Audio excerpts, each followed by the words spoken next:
ಹೌದು, ನಾನು ಅಂದ್ರೆ ನಿಮ್ಗೆ ಅಷ್ಟೊಂದು ಇಷ್ಟನಾ?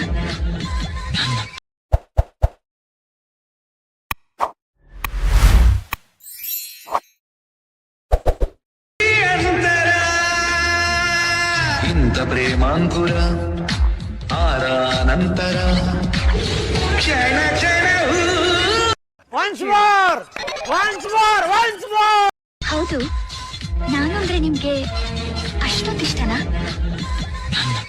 ನೀನು ನಂಗೋಸ್ಕರ ಬ್ರಹ್ಮ ಬರೆದಾಕ್ಷರ ಬಿಡು ಬಿಡು ಈ ಅಂತರ